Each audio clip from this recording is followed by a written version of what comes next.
What is up, everybody? Welcome to The Stack. I'm Alex.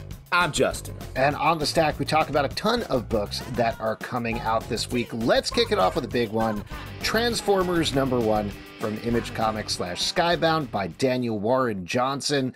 Now, oh boy, I just want to mention up front, Pete, our #1 Daniel Warren Johnson fan, is not here, but coming up later today in the Comic Book Club feed, we got an in-depth interview with Daniel Warren Johnson all about Transformers #1, talking about all the big spoilers. Pete got to go ham on his love for DWG there. So it was all ham. Yeah, it's a ham. full ham sandwich, which is like a super type banana when it comes to fandom. I mean, we talk about it so much in the interview. This book is so good. The art is amazing. If you want to know all about DWJ's process, this interview is so good because he really gets into it, and it's more amazing than you think. But just for the book, like, it hits you in the nostalgia, in just the right, in the visual sense, and then, but at the same time, is pushing the story into this new place. A classic Daniel Warren Johnson, like where he grabs your heart and squeezes it, like sort of a lot, like more than you expect, more than you want, but then you like it afterwards. So just to give a little bit of table setting about this for people who don't know, though I assume a lot of you do, given the fact that this already sold over 150,000 issues to comic book stores. It's sold out. It's going to a second printing. It's a big deal. You all know about it. But just in case you don't, there is this new Energon Universe that Robert Kirkman and company Stealth launched. It kicked off with Void Rivals, which is an original property that has brought in some Transformers characters from the original animated series. And then here, there's the second title coming up, Transformers Crash Land on Earth. It's a new continuity, but it's taking back to the old school looks of Optimus Prime and Starscream and a bunch of other characters. But one of the things, and I'll say, other than playing with them as a kid, I'm not a big Transformers guy. I love this, and the reason I love this is all the reasons you mentioned, and also how hard it went. There's a big spoiler here, but, and this is something we talked to DWJ about a little bit, is like they kill Bumblebee in the first issue, which is insanely hardcore, but it feels motivated and it sets the stakes properly. I don't usually care about the human characters at all in a Transformers thing. It always feels shoved in. I'm like, it's okay. I don't need humans to relate to this thing. You just give me the less humans. I have plenty of humans in my life. If I was hanging out with Transformers all the time, it'd be like, more humans, please. Here's the thing. I've been trying to ride around with my human friends for years, and it does not work. No matter how many times I stick my feet in their mouth, they don't drive me anywhere. Exactly. I'm always whispering in my wife's ear, transform, become a scooter or something, a jet ski. And this is during sex, right? Yeah, that's when we're whispering. I would whisper a lot. I don't know. I can't think of any other opportunities to whisper to your wife. This is a great book. Hey, you don't whisper to my wife. This is a beautiful book. This is great. Pete sent in a bunch of notes, by the way, that were basically like, Daniel Warren Johnson, I love you. There's a lot of cursing in them, so I'm not going to read them. But just note that he loved the book as well. And again, listen to the interview. You can hear him go to town on it, go totally ham there. Let's kick it off with let's keep kicking it off. Let's keep kicking it off. Everyone's a kickoff. Everyone's a kickoff. Well, but we got another big title here. G.O.D.S. #1 from Marvel, written by Jonathan Hickman, art by Valerio Schiti. This is something that Marvel has been hyping up for months at this point, putting little excerpts throughout other books to let us know that these characters who are showing up at G.O.D.S., they've been here all along in the Marvel Universe. The phrase that they've been using is this is going to reshape the cosmology of the Marvel Universe, which is a phrase that nobody understands or knows except for Jonathan Hickman. But essentially what it means is that he's going to take the godlike characters like Eternity and the Living Tribunal and figure out a new way. Make them fresh. Make them fresh. He said he's going to reframe the comicsology of the Marvel Universe. Do you think that? Does that make sense? Yeah, I think so. So he's going to make it younger and fresher. So like instead of the Living Tribunal, it's going to be the Living Tribby is what they're going to call him. Yeah. Is that cool? And it's going to be Eternity.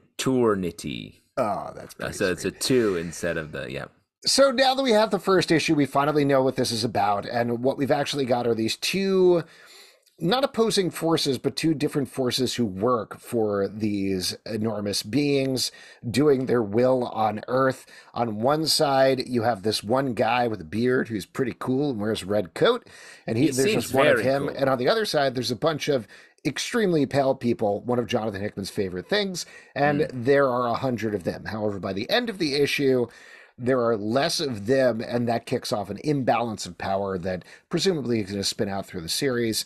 Um, can I say a positive thing and then a very negative thing? My very Yes. positive thing here is the art by Valerio Schiti is beautiful. It's commensurate superhero art throughout the book. As always, Jonathan Hickman knows how to write a book and knows how to structure a book. The characters are very fun and engaging. The negative thing I'm going to say is if you wanted to do a Doctor Strange book, just do a Doctor Strange book. You don't have to create a second Doctor Strange and a second Clea in the same book as you already have Doctor Strange and Clea. Well, that was my thing. Is I was like, this is not at all what I expected. I expected it to be sort of like a big thing, or we would focus on a couple already known Marvel cosmic characters. Someone like you get a Drax, maybe in there, or a Terrax with a guy, Axe guy, some former heralds. Who was the guy that had the stick with the fire at either end? Not Firestar. I know he. No, it's Yeah. yeah. So like I have those guys hang out who we haven't heard from them in a long time. Maybe some Guardians of the Galaxy that were on the old team, like Martin X or somebody. Anyone with an X at the end of their name, they should be hanging out here.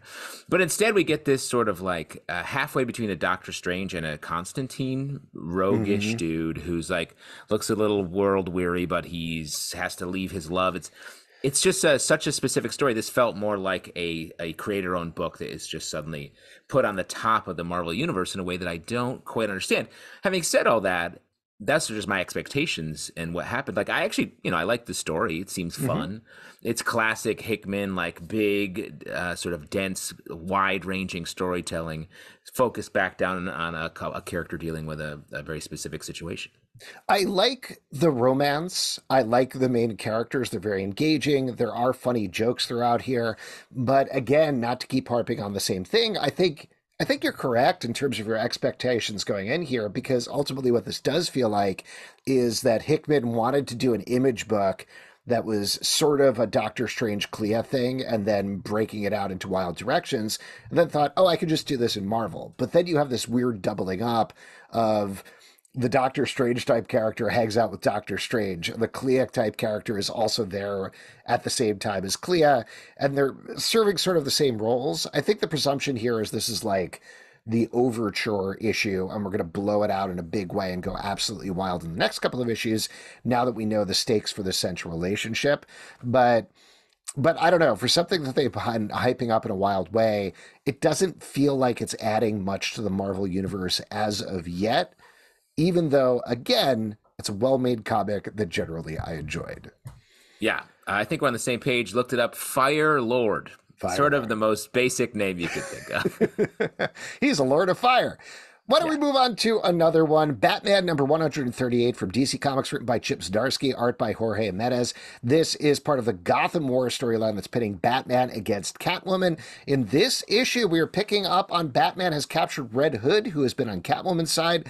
And big spoilers here that I'm going to get into, but Batman essentially brainwashes Jason Todd so that whenever he feels the urge to kill, he feels immense fear instead and can't do it. The entire Bat team comes up against Batman here. This is part of the overall arc that Chip Zdarsky has been building, that the Batman of Zur-En-Arrh, which is the Batman who resides inside Batman's brain, is sort of breaking through. There's a lot of other things that are very wrong with Batman right now, but arguably, I would say they have almost gone too far in terms of turning Batman into the villain of this Ooh. arc in order to contrast him with Catwoman. What's your take on it, Justin? I mean, I agree with you. The stuff that Batman's doing here, both with Jason, which is like fucked up and like intense. It is too far, but really the way that he kicks Nightwing in this issue, I was like, yo, that was too hard. Yeah. He's your friend. He's your son, sort of. Well, particularly after Batman slept for 8 weeks or something like that, he should be rested. He should be fresh. He should be ready Good to mood. go. Yeah. Well, maybe he's sometimes you get up too fast and you don't quite know what you're doing. And then suddenly you find yourself like drinking orange juice, hot orange juice out of the coffee pot or like whatever your particular. Yeah. You know what they should do? This is just like a little bit of an art note for this book. To make it a little clearer, they should have him sort of like his lids kind of half down so he's not really focusing on stuff. And one of his ears is kind of like crooked, askew, like he hasn't combed his hair yet or taken a shower. And then a little curly Q line above his head to show that he's confused. And then I thought you were going to say stink lines. He says stink lines because he stinks too. You sleep for 8 weeks. I don't see him shower. If he doesn't shower, if you don't see him shower, any characters in these comics, they don't shower. No. But then he should whisper to Catwoman, "Be a jet ski or something. Transform." I do like this arc. I understand what they're going for, but it does feel a little much in terms of what is going on here. And at the same time, we've got Vandal Savage, who has taken over Wayne Manor, is working with Scandal Savage, who has been who has been embedded in Catwoman's team, and they're turning Catwoman's entire League of Thieves into a League of Shadows in order to take back some sort of immortality thing. So there's a lot of stuff going on here. I like the philosophical discussion. I'm not 100% sold on the rest of the plot until we see how it turns out, I think. I love the idea of naming your child a rhyme of your name. That's a totally normal thing to do, like Vandal and Scandal. I also like what's done here with connecting Vandal Savage's powers, immortality, with the Lazarus Pits, which I don't know if we've seen before, but I actually think it tracks in a really nice way. And in general, I think this event, specifically the Chip Zdarsky stuff, goes really hard in ways that separate it from what I thought this event was going to be going into it. Yeah, it's interesting. It's not particularly straightforward, but I want to see what the overall arc of the thing is when we're over, which is going to be very soon. It's a very short form event. The Midnite Show, #1 from Dark Horse Comics, written by Cullen Bunn, art by Brian Hurtt. This is another spooky comic from the old Bunster. And here, the Bunster is bringing on the monsters, or rather all of the monsters, as a long-forgotten monster film that jammed together all of the Universal horror-style monsters is finally being shown. And it seems to be magically bringing those monsters out into the real world in a town at the same time as the screening is going on. I really enjoyed this. I think Cullen Bunn can get sometimes a little esoteric and cosmic with his horror. This is very down to earth, straight across the board, perfect Halloween fare in terms of having a lot of blood, having a lot of guts, having a lot of scares. And I really love the way they laid out, Brian Hurtt laid out the sequence of cutting between different people of the town being attacked by these monsters while the people in the theater watch what's going on. I thought that was very nicely done. Yeah, I do too. Like this, of the onslaught of Halloween books we're about to get in the next few weeks, this one really stood out as being like a really nice visually. I like the sort of jumping back and forth between the sort of monster movie things that are happening in the real world and the people, ironically, watching a monster movie. The way that those two things are coming together is really cool. I thought the art was really nice, clean, by Brian Hurtt, which reminded me like a Chris Samney style art, Darwin Cook adjacent. So that's really nice. It really works in this monster world, and just a really great first issue. Clementine, Book 2 from Image Comics and Skybound by Tillie Walden. We actually interviewed Tillie Walden about this almost a year ago at this point. Maybe not quite that long, but she came on the live show to talk about this book. This is, per the name, a sequel to Clementine, the YA graphic novel set in the world of The Walking Dead, which itself is a sequel to the Telltale game, The Walking Dead Telltale game, which featured Clementine as main character. In the first book, we met up with Clementine as she met a bunch of other kids. They were trapped on a mountain together. It felt very harrowing and very dark. Here we're getting a new setting, a new place as they go by the seaside. But of course, it's the world of The Walking Dead, so they're zombies. Things are not all well. But we still dig very deeply into everything that's going on with Clementine. Justin, again, I know we talked about this one a while ago, but now that the book is finally on stands, what do you think? I mean, it's still, we got to read it back then, and rereading it now, like, it's really nice. It's such a nice, different way into this universe. This paired with the Daryl Dixon television program, it's like what a buffet of entrees into the Walking Dead world. But this, you get to be like really close up to the characters. You get just a totally different tone and style. It's a really great read if you've been looking for another way into the Walking Dead world. If you're maybe even a lapsed fan of the show, which maybe burned you out after a while. I know that's not you, but it's a good read. One of the things, this is going to sound like a little bit of a backhanded compliment, but I feel like people always criticize The Walking Dead for having a lot of wandering around, what's going on with the world, what's happened to the world type episodes. But giving Tillie Walden the room here to really explore these kids just living in the worst possible circumstances, dealing with their teen issues, their life issues in this world that is surrounded by zombies, you know it's all going to fall down eventually because that's what always happens in the world of The Walking Dead. But you really do have that time to sit with them. And I feel like that pace that maybe doesn't work for TV all the time because you want to see the action, you want to see things pushed through, really works here in a YA graphic novel where you expect that sort of introspection. You expect that sort of digging deep into characters. So I really enjoyed this. This is, like you said, a great introduction into the world. Definitely pick up the first book. You don't need to have played the game, and then dive right into the second one. I'm looking forward to more.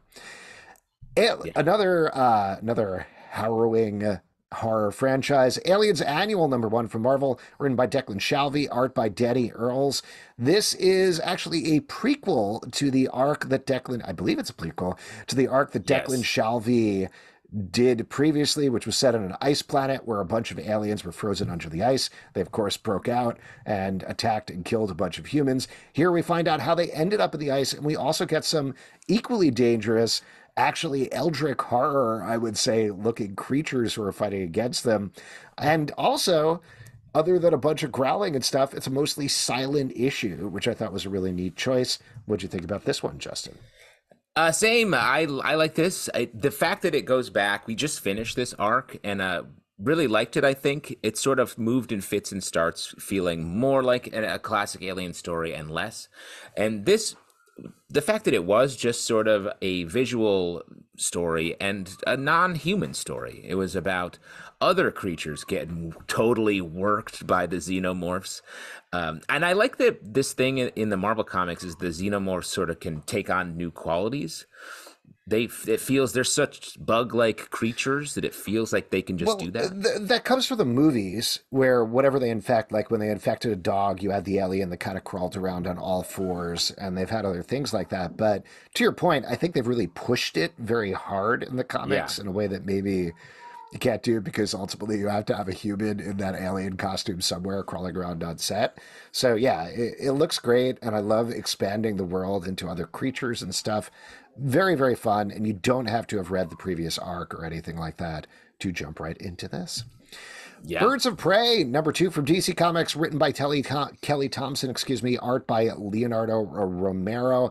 Black Canary is putting together a team of hardcore ladies to try to rescue her sister Sin from Themyscira.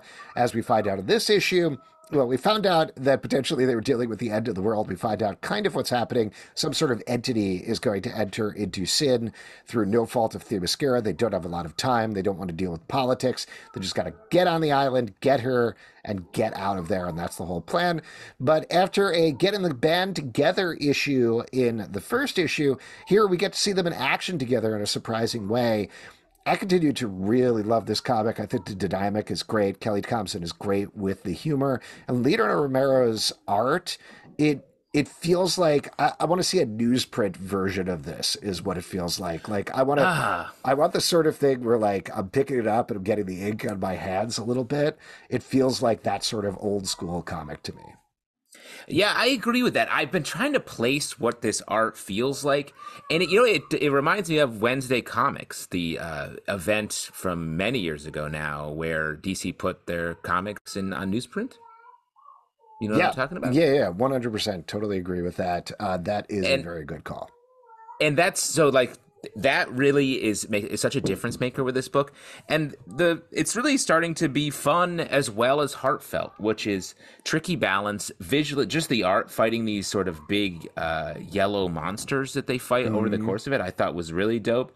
And the whole thing's just a good package. It's set so firmly in the DC universe that we get to see a lot of characters we know and love. Yeah. Midlife, or How to Hero at 50. This one is out October 11th from Image Comics, written by Brian Buccellato, art by Stefano Simeone. This is, per the title, about a regular guy. We get to see a lot of his life. We get to see how his life hasn't quite turned out the way that he wanted. He is working essentially as a beat cop. Seems like a nice guy. He's helping out a homeless dude who is just trying to live his life in the park, and unfortunately he's got to kick him out. He has a baby on the way by the end, and I'm going to spoil this here a little bit, but this has to be a classic Image comic structure of spending every part of the issue except for the last page on really giving you the emotional life of these characters, setting them up, and then you have the sci-fi twist at the end here, which you'll probably figure out by the title and the cover as well. So it's not too much of a surprise. But I don't know. Again, this like worked for me. I get a little frustrated by that Image comic structure because we see it so much. But ultimately, if you do it well, I understand why it's there. I understand that last page is supposed to suck you in. You're like, okay, now I got to check out the second issue. But ultimately, what's going to keep me back is I like this guy. I like this central character. He seems like a good guy. He seems identifiable. His problems are big, but not too big. Like they're realistic big. And I really appreciated that.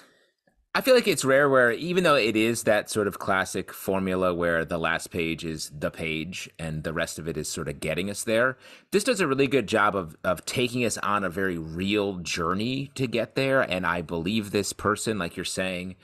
And you know, I like the reveal at the end. It's very sort of cinematic, very like movie. It reminded me of Unbreakable, that movie in a lot of ways. That's a good call. So if you're a fan of that, this will be a good book to get in. And I just hope they can sort of keep that vibe, because despite the fact that Unbreakable is like a superhero origin story which we've seen a million times, we don't really see that kind of story where the hero has to really figure it out. And like the weightlifting scene in Unbreakable is like such a nice moment. This book has the potential to do those real life versions of that, and I'd like to see that. Yeah. Back to books that are coming out this week. The Devil That Wears My Face, #1 from Mad Cave, written by David Pepose, art by Alex Cormack. This is, I just want to mention, we had David at our table at Baltimore Comic-Con, and we interviewed him. You can listen to the interview there, and you can hear this happening on the interview. He was talking about this book there, gave us the pitch, and it was such a good pitch that somebody literally who was walking by the table was like, whoa, that sounds cool, in the middle of the interview. And that's not a plant. That's a real person. A plant. That was a real person. But the idea here, I'm actually trying to remember exactly what his pitch was, but it's basically Face Off meets The Exorcist is what I think he said. Yeah. And again, this is something that we don't exactly get until the end of the issue, but that's what it is, and it works, and it seems fun. I feel like I'm always a little hesitant about a book that's set back at like the 1600s or the 1700s, because you're going to get a lot of prithys and thous, and it's going to feel very stiff. But this is David leading into like action movie tropes. It feels like, what was that Russell Crowe movie, The Pope's Exorcist, that came out? It feels like you could sit on a shelf right next to that Blu-ray or something like that. Very fun. Nice. I had a good time. Blu-ray and comic book. Someone's making a man cave over here. Give me a Sprite, right? That's the most hardcore drink I could think of. Yep, definitely for your man cave it is. This, I agree, this book is fun. It works through that premise and establishes, generates it in a way that doesn't feel like schlocky or gimmicky. It really sneaks up on it. Art's cool and scary. Very fun. Good stuff. All right. Next one, X-Men #27 from Marvel, written by Gerry Duggan, art by Phil Noto. In this issue, some big stuff is going down as Shadowcat finally finds the location of Cyclops and finds what state he's in. She also tries to rescue Juggernaut, and that doesn't quite go well. And then we have a bunch of other things going on in the world of X-Men at the same time. By the way, I know we haven't really done our Fall of X podcast in a while. Sorry about that, anybody who's been listening, but we got a lot of podcasts going on, and we'll get caught up. We'll get caught up because we can go back and do last week's and this week's, combine them together, and just do a big old rundown of the whole Fall of X sitch. But in brief here for the stack, what did you think about this? And what do you think about the state of specifically the X-Men book right now? Well, I like that we're getting to the pieces, like Cyclops being off the board for a long time, I'm glad we got back here now. I also like how more Orcus being really diabolical. This scene there with Juggernaut and Cyclops is really cool.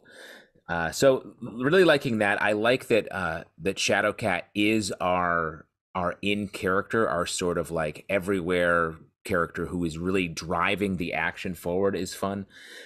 I still don't know the X-Men team, the way they work. I want sort of a mission statement for them. This is the team that Sync is running with Rasputin, this character from the future who has 5 different. We get a lot more about her here, which I really liked. It feels like I just want more of a mission statement. Yeah, I mean, they go visit the Fantastic Four and try to get some help from them. It feels like a lot of logistics there. Like there's some fun stuff. There's fun stuff with the Fantastic Four. There's fun stuff with them essentially doing a Harry Potter flying car instead of their Blackbird. That's all very enjoyable. And the Rasputin character is very fun. I think it, to me, feels like we had this whole rift between the Fantastic Four and X-Men. They had a whole crossover comic that came out a year back, 2 years back, something like that. Right. And this was repairing that rift. So it felt like moving the chess pieces around the board a little bit to me. It definitely did. A lot of the conversation was like, well, I don't really like you, but I love helping out my friends. I was like, what? So it makes sense. They were sort of jumping over a little continuity hurdle they had to get. I think the problem that I'm having is I want bigger moves from X-Men, the book, in the middle of Fall of X. Like, I want that to be the thing. This is a phrase you've used a lot, but I want that to be the thing that's leading everything, and that's not quite what we're getting here, it feels like. Yeah, and I also feel like despite the fact that we know that January is when this is beginning to wrap up, it feels like we're still in table setting phase pretty firmly. This issue especially is doing a lot of that, making it feel like Rasputin is going to be a more important character.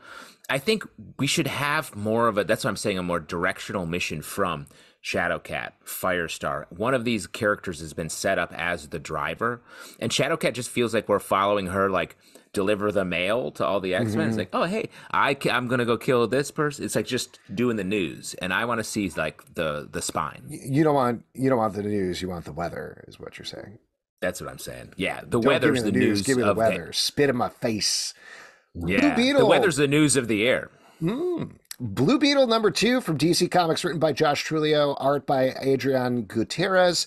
In this, we are getting the Red Beetle. Is that the name of the character? Tracks. That was, I think George was the Red Beetle, right? Wait, what? George Lopez? No, Paul McCartney. George from the Beatles. The Beatles, the band. I remember them. Yeah. Anyway, we're getting a new villain for Jaime. Jaime is very much caught in the middle. He's frustrated because Ted Cord got attacked and is in the hospital. I was thinking a lot about what you and Pete said reading this issue, because I think both of you were a little frustrated about the lack of focus on Jaime. And I said, don't worry, they got this in hand. There's a focus on Jaime. There's even less of a focus on Jaime in this issue, which was a bit of a bummer for me. He's sad. You get to know about Ted Cord's sister, who seems to be approaching main character status for this Blue Beetle comic. It's a little bit wide-ranging, but I will say that one of the positives, I think this Red Beetle character is very scary and a good villain. So, like, I like that as an upcoming the big threat that we're dealing with here. But again, I think it's too wide. The range is too wide. It's all feeling a little Power Rangers to me, which apologies to anybody who likes Power Rangers. That's not quite my speed. So I don't know. Yeah, I want to get back to Jaime. What does this mean for Jaime? It feels like they're expanding the world into all of these different colors, which I understand is necessary. They're also touching on the movie clearly. I like this. I like the art. I like the tone of it. I think they've got the Blue Beetle down. We just need to get back to Blue Beetle himself. Yeah. Sacrificers, number 3 from Image Comics, written by Rick Remender, art by Max Famura, aka the one where the Remender comes out. And I mean, it does. You know, we've been waiting 3 issues. We've been following 2 different storylines. One, these gods who rule over the world, who are doing their very like Game of Thronesy god stuff here and there. And then we're following these different animal creatures down on the world who worship these gods. It seems like one youngling from each different family or group is taken to be a sacrificer. We don't know what that means. Certainly the word is pretty ominous. And here we find out what that is, in fact, after they're taken to a lovely place. Spoilers here, but it turns out that the gods drink joy.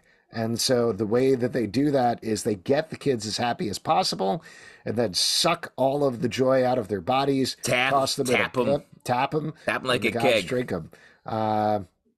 Yeah, it was somehow worse than I thought it was going to be. So, well, I will say, because we talked about how there's dread on the horizon for these characters. It almost feels like it's not going to go that way last issue. This issue, it does. I think the way that it was like a chair with a secret spike in it was especially visceral. And shouts to Remender for catching us off guard with that. He's so good at that. But it also makes me think in this issue, like this series seems to be about class warfare. And that's a great topic, I think, for Remender, something that suffuses his other books. So to see that here and to maybe actually have it be wide open about that, and our main bird guy character to be someone who can maybe be a hero here would be really cool. Yeah, that's a very good call. He definitely calls that out in the back matter, saying "eat the rich," and yeah, in Russia, "rich eat you" is what I always say. Yes, eat the rich, but drink the poor, I think is the point. The subtitle. Oh, no, that's the full maxim. Star Trek Halloween number 1. Excuse me, Halloween number 1 from IDW, written by Chris Sakura, art by Joe Iza. This is actually not an ongoing series, but a mini-series, I believe, set on the Next Gen Enterprise, where the holodeck goes absolutely crazy and starts releasing horrible monsters on the entire crew. It's a classic Halloween adventure. They're also, at the same time, Data is trying to set up a Halloween on Different Worlds party for everybody, which I feel like they're going to reevaluate at some point. Yeah. My big takeaway here from this issue, even beyond the story, was it was so good to see Joe Eisma's art again. Loved him on Morning Glories. I know he's done a bunch of stuff in between, but I feel like I've missed a lot of it, and this brought me right back to that with the characterizations. I love his clean, hard lines that he has around all of the characters. Great art. And just a great like renderings of these Star Trek The Next Generation characters, and such a specific era targeted here of like sort of late in the series, the TV series, where you've got Lieutenant Barclay is sort of here being him like, oh, I don't know what I'm doing over here self.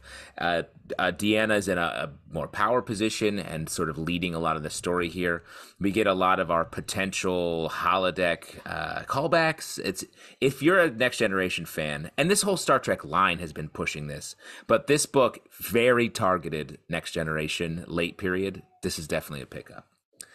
Doctor Strange, number 8 from Marvel, written by Jed MacKay, art by Pascal Ferry. In this series, there is a thousands-of-year-old General Doctor Strange who is basically trying to destroy Doctor Strange and all of his old enemies and kill a bunch of people. Of course, our Doctor Strange is not going to have any of that.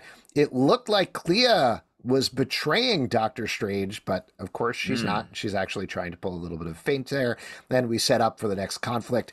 Here's my big criticism of this book. This is a straight up This is a straight up ripoff of Gods, right? Like you have these two characters in Gods, and then you have this Doctor Strange and Clea character, and it's basically the same thing. Like, why do that?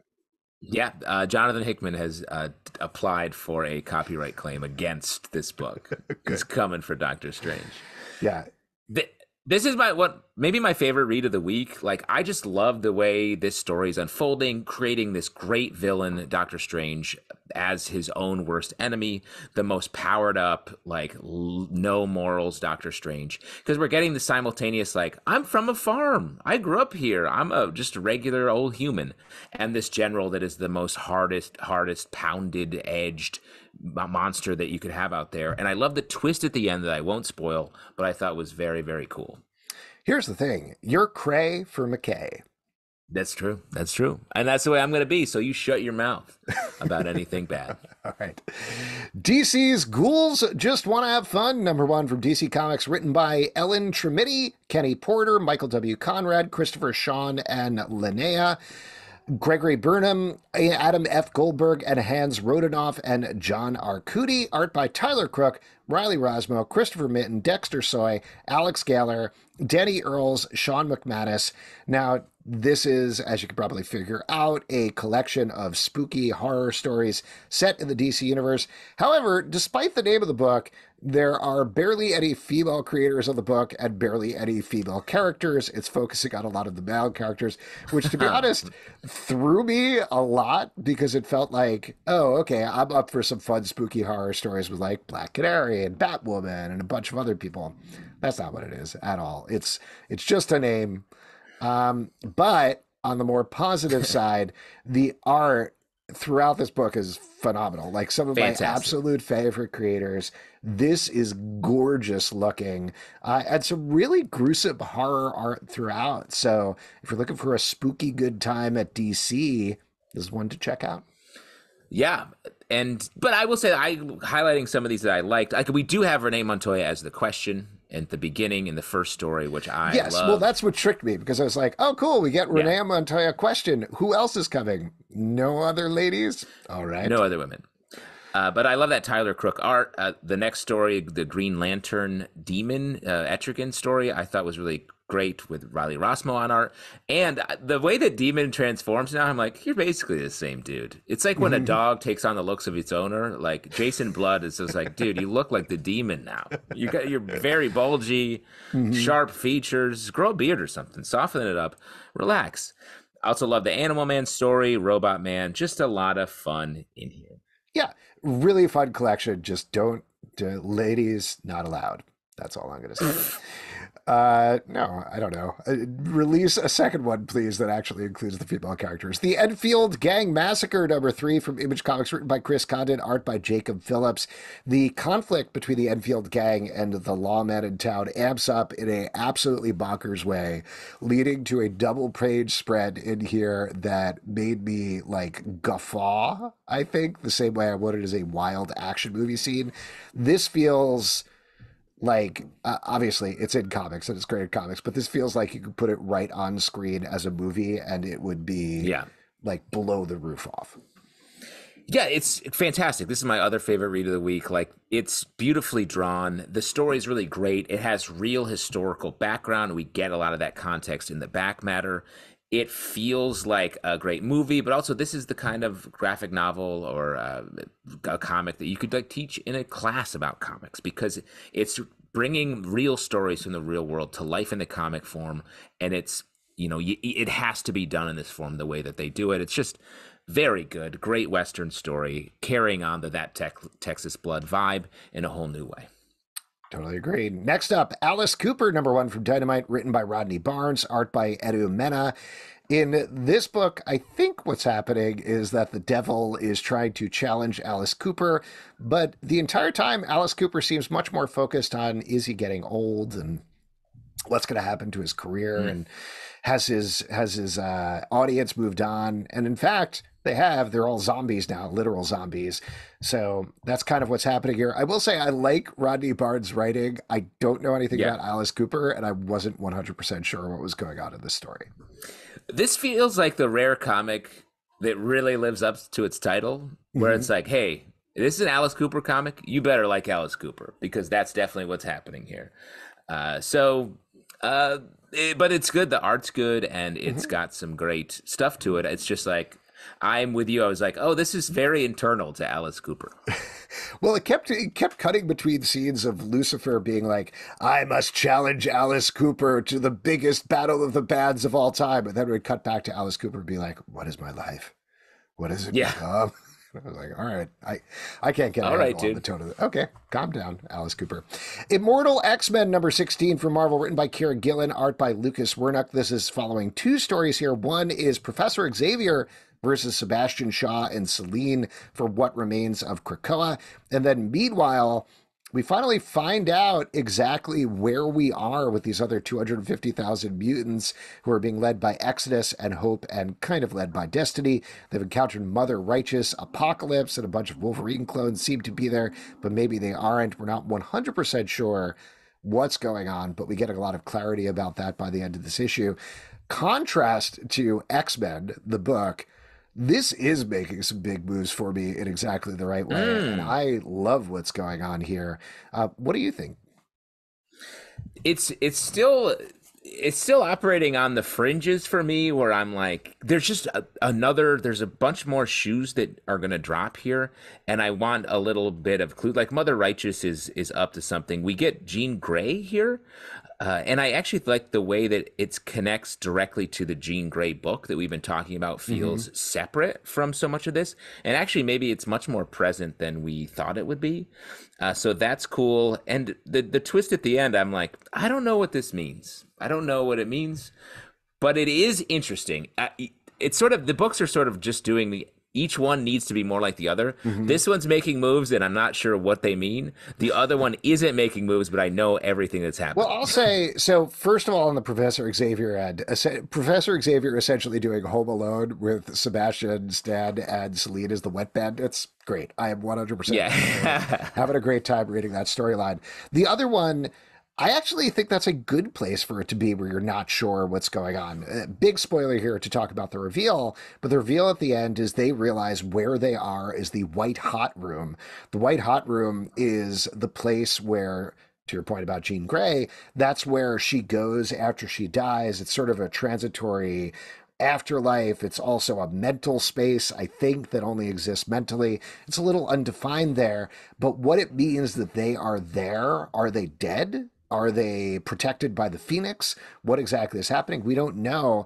And I think that's a great cliffhanger to leave us on, in a place where we're like, exactly what you said. What does this mean? Tune in next issue to find out more information. Well, but it's sort of like, they're like, I've been wondering where these characters are. They're in the White Hot Room.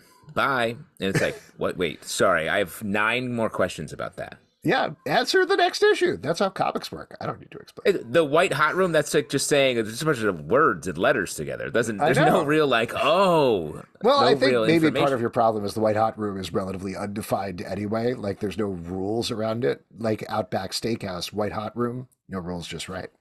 Oh yeah, and the bloomin' onion there is actually just a bunch of fried Wolverine claws coming out of the plate. Fire and Ice, welcome to Smallville number 2 from DC Comics, written by Joanne Sterer, art by Natasha Bustos. Fire and Ice, per the title, have moved to Smallville. They moved into a hair salon, and Fire is trying to drum up interest in the heroes, while Ice is just trying to live her life or figure out what her life is next. This started moving for me better in the second issue.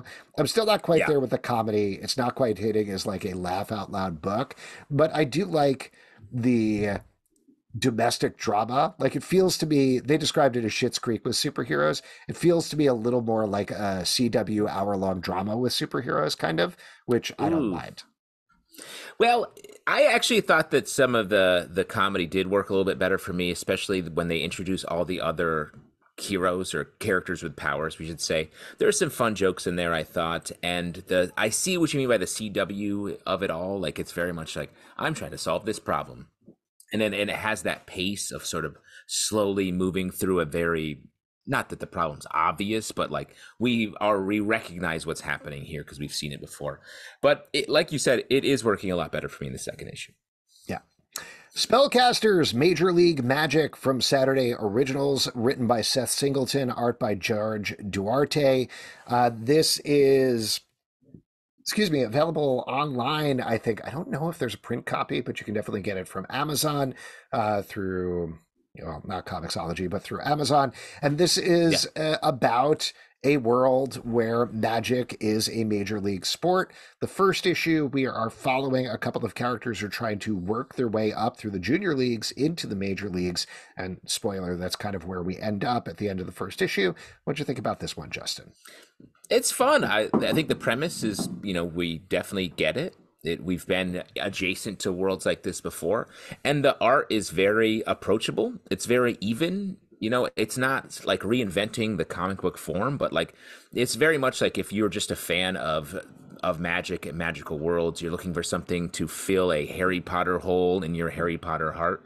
I think this could be a good pickup. Yeah, I have a Harry Potter hole where I've buried all of my Harry Potter stuff because of the transphobic thing that J.K. Rowling's has been. Yeah, I Harry think hole. you weren't on the show when we had the guy from Saturday Originals on. I think that was just me and Pete, but he was talking about they're trying to create these things that feel like lost Saturday morning cartoons. And that's definitely what this feels like here. I wish it was paced up a little bit. The place that it gets to at the end where, again, spoiler, they're finally in the major leagues and starting out. I want that to happen like halfway through this issue rather than spending so much time on them being down in the dumps about stuff, because we know they're going to get there more eventually. And it's just more fun and more interesting once they're trading and they're out of their depth and all of these other things, rather than the place they are most of the book, which is kind of up and winning. So Yeah. I don't know. Anyway, like you said, it's an engaging magic world, and I'm curious to check out the next one. Abbott, 1979, #1 from Boob Studios, written by Saladin Ahmed, art by Sami Kivella. This is following a journalist who can fight away dark creatures with her light powers. She is extremely depressed throughout this. Yeah. Can't work out of it, and it puts her in a horrifically bad place by the end here. I haven't really kept up with the Abbott series, to be honest. I think we've kind of popped in here and there with them, but I found this really solidly written. I felt like you didn't need to read the rest of the stuff to understand what is going on with this character, what she's going through. And like I said, the end of the issue is so dark and interesting. I'm very curious to check out the next one. Yeah, I found this also very dark and sort of like I'd be tired and in a bad mood if I were her too, being constantly woken up in the middle of the night with fighting off a very real sleep paralysis demon, it feels like. But the art's great, and it feels. I also don't know too much about the Abbott world. I love the spin-off Abbott Elementary, but otherwise, And that's set in 2021 and 2022, right? yeah, which is a little more. They seem like, it's a to, little I more got to be honest, lighthearted. like, I understand what you're saying. It's a very funny show, but they forgot a lot about the battle of light and dark stuff. Maybe that's coming Yeah. out in the next season. They just Maybe started they writing. solved it between 1979 and 2021. Like No they more figured it evil out. in the world. Yeah. Yeah, problem solved. Fantastic Four, #12 from Marvel, written by Ryan North, art by Ivan Coelho. In this issue, once again, the Fantastic Four are dealing with a weird sci-fi adventure. Here they get sent to a dinosaur world where they don't initially speak dinosaur language, so that's something they got to figure out. And by the end, things get amped up in a way that you both can expect and maybe not predict at the same time. Yeah. I just can't believe that they have managed to keep this up for 12 issues. I felt sure that we get done in one adventures for the first couple, and then they would go into some sort of major Fantastic Four arc. I love the fact that they're not. I love that they're just giving us these like, it feels like old school beginning of Fantastic Four. Yep, we're going to do 1-2 issue arcs and that's it. And then Yeah. something weird happens and they deal with it. I really like this series as well because I think it is like that bite size, just great, good vibes, Fantastic Four stories. I don't want this to sound at all like an insult, but it feels like Jonathan Hickman, like Muppet Babies, where it's like Jonathan Hickman style stories with like some density, some science behind it, but it's also fun, light, and the stuff that happens is interesting, but it doesn't have to be like deep continuity rattling stuff. It's just fun and sort of in the moment. Yeah, I mean, it's very much an extension of what Ryan North was doing on Squirrel Girl, where that was always not so subtly sneaking in STEM concepts in every issue. Here, we're Yeah. not exactly getting science concepts per se, but it's certainly like a very Twilight Zone-y, sci-fi-esque thing that happens to the Fantastic Four, and he explores it as logically as possible. Plus, you get Ivan Coelho's art, which is some great solid superhero art and good stuff. Peacemaker Tries Hard, number 6 from DC Comics, written by Kyle Starks, art by Steve Pugh. This is the final issue of this Black Label series that is perfect for fans of the TV show, to the point that Peacemaker even looks like John Cena here. He is going up against Monsieur Mala and the Brain, who is now in the body of Chemo, along with the Red Bee, who has a bone to pick with both of those villainous characters. And this wraps up, I thought, perfectly. It is very funny, very sweet and sad and heartfelt at the same time, and pretty much a perfect last couple of pages that really tie everything together. I had a blast reading this book, and if you missed it, definitely pick it up in the trade because it's a very fun one. Agree. Shouts to the Red Bee, a character that I really came to love over the course of this series, and it's there's a great big action here, like when the war wheel collides with the big dude. I was like, this is like a movie, and that's really nice to go out with a bang while still having time to really get back to Peacemaker's bona fides for the back half of the comic. Yeah, and not to keep talking about the TV show, but I think the mix that they hit here in terms of the amount of profanity and the ridiculous over-the-top stuff, but also getting to the fact that Peacemaker's a real guy who really is trying hard per the title, that was present to the show. It's channeled perfectly in the comic book, but you also have Steve Pugh's art, which I think he is the commensurate DC comedy artist at this point. So great to see. Love this book. Tear Us Apart, number 2 from Dark Horse Comics, written by Jay Baruchel and Van Jensen, art by Alessandro Michelli. This is about I want to say, cult training group. I don't know what it is. Basically, they're trained as assassins, so they have the power to tear people apart, blow them apart with their minds. But also, one of them might tear apart the entire world. Young boy and girl have gone on the run from this organization and are experiencing the real world for the first time. I think we were really impressed by the first issue, if I remember. How do you think the second issue held up? Enjoying it. Like, I don't know if you remember the book The Giver from back when you were a kid, about sort of getting out into I saw the Taylor Swift movie, so yeah. Yeah, you get it. I don't know. Is she credited with that movie? I'm not sure. She's officially? That and Cats? Yeah. But this feels like a little bit like a Assassin's version of that story, and the more we get into these two kids and their sort of protective relationship with each other and out into the world stuff, I think is really where the power is in this story. Totally agree. And I really like the art as well. There's a huge reliance, because it's a snowy setting, on these white watches, and then, of course, having blood spattered on them at the same time. There's weird creatures throughout this book as well. So visually, it's very intriguing. I think, like you're saying, we kind of know where the story is going, but there's a pleasure in seeing that happen at the same time. So good stuff. Vampirella. Yes, it reminds me of the Jeff Lemire series Little Monsters in the art. Yeah, that's a good call as well. Vampirella, Dead Flowers, number 1 from Dynamite, written by Sarah Frazetta and Bob Freeman, art by Alberto Locatelli. This is a back in the day story of Vampirella accidentally ending up in somebody's will and getting mixed up with some other monsters, as well as a special guest appearance from a young, completely jacked Frank Frazetta drawing Vampirella in the middle of the book. Like, that dude, oh my God, his arms are like snakes? I don't know. What is that? Oh, that is a big thing, a snake. Do you feel like the fact that Sarah Frazetta is one of the writers is maybe a direct connection there? Possibly. How often do you get accidentally put into someone's will? Does it happen a lot to you? All the time, but it's usually some sort of weird Saw-style punishment. Ah, that's cool. I know you have another Saw punishment this weekend. I like the different art on Vampirella here. It has sort of like really feel the past in the fact this story takes place in the past here, which I think is nice. And the Vampirella universe feels like a chaotic place. I don't really know what she's all about, so we're just having some fun all the time, and her character sort of floats through all of it, it seems like. I wish there were, this is a stupid thing to say, it sounds like, but I really mean it. I wish there were less words here, because there's a lot of dialogue going back and forth throughout the issue, and the action speaks for itself. I feel like you could have cut it down to half the dialogue and have it be like the "Hey, what do you mean, wise guy?" type thing, and that's pretty much it, and would have felt Right. all of a piece. Instead, we're getting a lot of over talking here and a little bit of overwriting, so it's hard to hold on to the story. But like you said, it's not exactly uh, retro is probably the wrong word. There's another word that I'm blanking on, but the art is very stylized and it's good to see. X-Force number 45 from Marvel, written by Benjamin Percy, art by Robert Gill. We are continuing the story of the Strike Force team that was strike back against themselves and are basically on their back legs. We're getting caught up with a lot of them here, leading to a cliffhanger that really changes everything going on in this book. I know you've been digging this one. What did you think, Justin?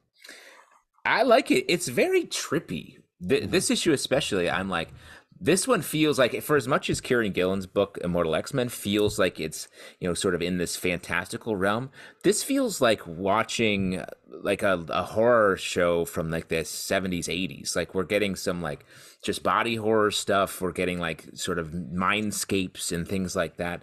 So I like it. It feels like it's doing, and then in the middle we get like sort of a comedy scene with Deadpool where he dives in the pool and they're like, "Hey, open sores in the pool." I was like, this book is hitting a lot of tones, but it definitely feels like sort of the crunchy fringe of the X-Men world right now, and I like that. That's where X-Force should be. Well, it's interesting that you like this. You're like, I like the crunchy fringe, but with the other things, you want them to kind of get to it and have something central. But they're the main stories. They were talking about X-Men Sure. and Immortal X-Men. This is X-Force. They're always doing something stabby and strange. Right. Force is always to the side of men in some way. I don't know what right. I mean by that. Poison Ivy, number 15 from DC Comics, written by G. Willow Wilson, art by Maurizio Takara. In this issue, Poison Ivy is trapped inside a fun house that is controlled by a flower-faced man, and only Killer Croc can team up with her to help save her and herself to help save herself. I love this book. I love that this team has stayed so consistent for 15 issues.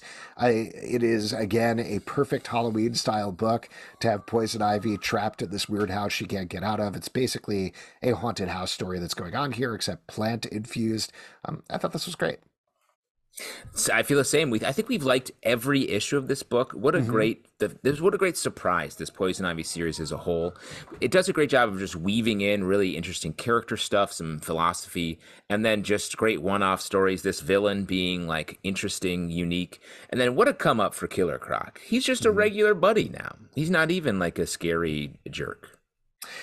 I don't know if this is actually accurate because I haven't read as much of it as you, but this feels like a great modern take on Swamp Thing, except with Poison Ivy, where we're getting a lot of new, weird, dark villains for her. We're getting the overall Lamia Spores plot.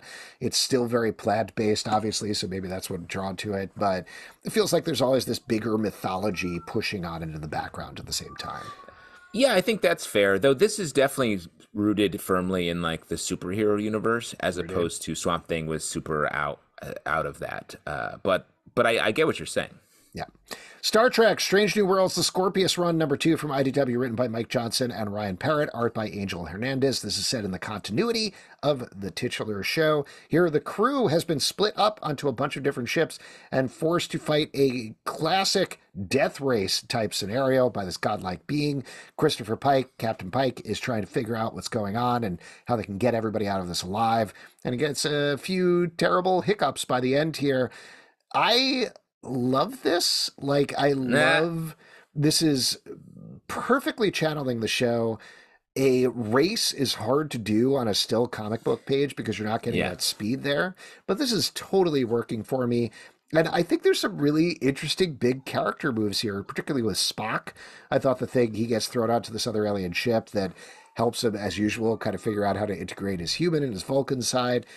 This is really good stuff. Yeah, this reminds me of like a Star Wars TV show take on Star Trek. If that makes sense. Like it's very much like, let's go, come on, like not a ton of like the more meticulous Star Trek stuff you expect, like we were talking about with the earlier TNG series and perhaps a series we're going to talk about in a second. But I see why you like this. It is fun in the way that you like Star Trek. Very true. Interesting way of saying Star that. Wars. Because you like Yes. Star Wars, really. I really like Star Wars. Forget about Star Trek or the Star Trek hat that I'm wearing right now. Ranger Academy, number one Affleck's. for Boob Studios, written by Maria Ingrand Mora, art by Joe Migyong. This is about a kid who lives on a planet, meets some kids who are going to Ranger Academy, the school where you learn how to be a Power Ranger, and ultimately, by the end, she gets recruited and heads there herself.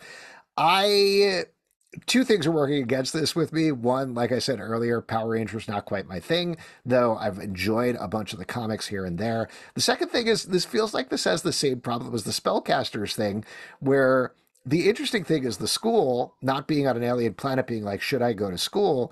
And I just want them to get to that. Like the title is Ranger Yeah. Academy. I want to see how Ranger Academy works. How do you train to be a Power Ranger? This is something I've never seen before. I'm a total sucker for school-based sci-fi or fantasy stuff. So it was very, when are we going to get to the fireworks factory for me? I believe training to be a Power Ranger involves going to high school and then drinking milkshakes around Bulk and Skull is the main training, as far as I know. But I agree with you. I just wanted this to get to the thing because as soon as you meet the characters, you're like, yep, I see where this is going. So maybe the second issue will be the one that gets to it. Shazam, number 4 from DC Comics, written by Mark Waid, art by Dan Mora. Shazam, who is now called the Captain, is being... Aggressively so. It said a lot in this issue. Yes, it has said a lot. And I'll just mention we talked to Mark Waid about this choice at Baltimore Comic Con, so go check out the interview about that. He talked about the choice and why they needed to do it. But the Captain is being manipulated by the different gods that are in his name. They're taking turns riding in his body. And he starts to get an inkling of exactly what's going on here, or more specifically, Freddy does. Meanwhile, we have a bunch of other stuff, wild stuff bubbling in the background. We have a fight between Mars, or the moon, and Gorilla City in space. There's a dinosaur with a top hat who's making people sign contracts. This just seems like Mark Waid having a goofy, fun time. Goofy fun time. Dan Mora's art really supporting that.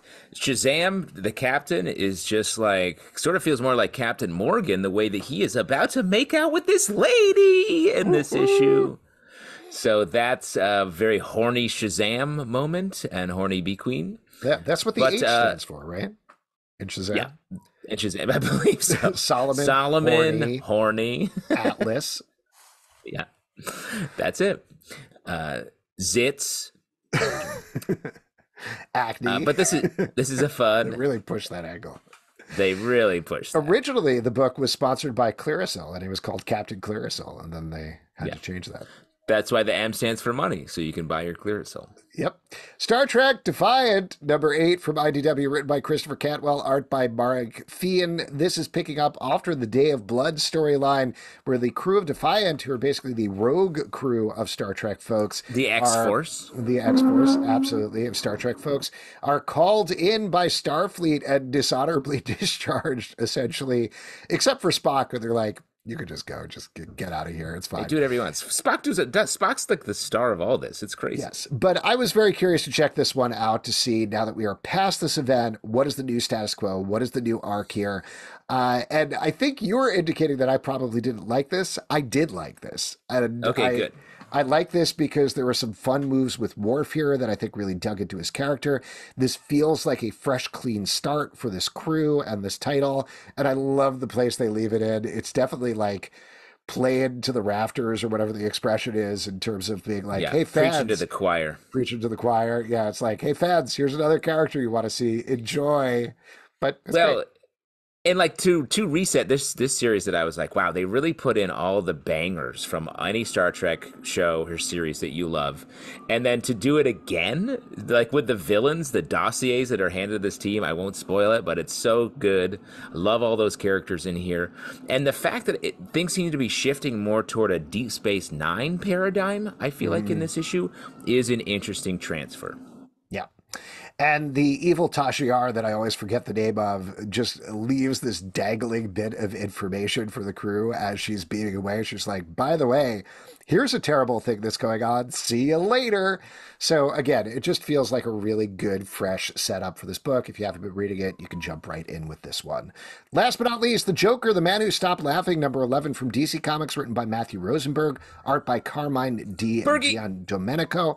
In this issue. We thought we finally knew what was going on with these two Jokers, which was the real one, which was the fake one.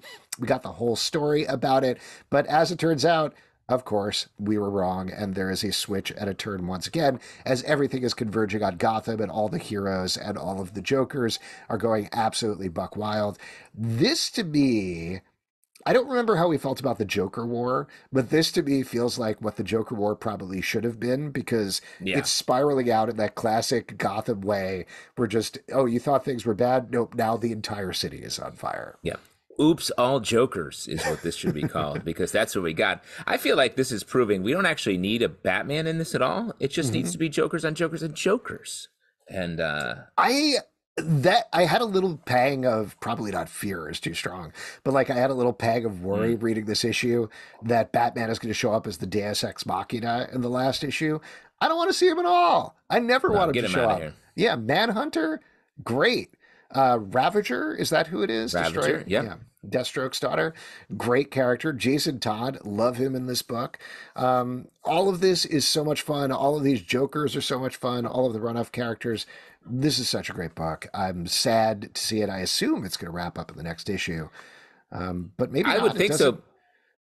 It feels like it's going to wrap up. It feels like it's getting to like, look at, we truly have all the Jokers here. But I would read this as an ongoing where the Joker's just like screwing around. That's this what is also best. This two Jokers or multiple Jokers is way better than the three Jokers storyline that we got a while ago as well. Great stuff. Really good book. And that is it for the stack. Great. If you'd like to support this show and all the shows we do, patreon.com/Comic Book Club. Also, we do a live show every Tuesday night at 7 p.m. to Facebook and YouTube. Come hang out. We would love to chat with you about comics. Apple, Spotify, Android, or the app of your choice to subscribe, listen, and follow the show at Comic Book Live on Twitter/X, Comic Book Club Live on TikTok and Instagram, comicbookclublive.com for this podcast and many more. Until next time, we'll see you at the Comic Book Club. Transform. Come on, be a jet ski.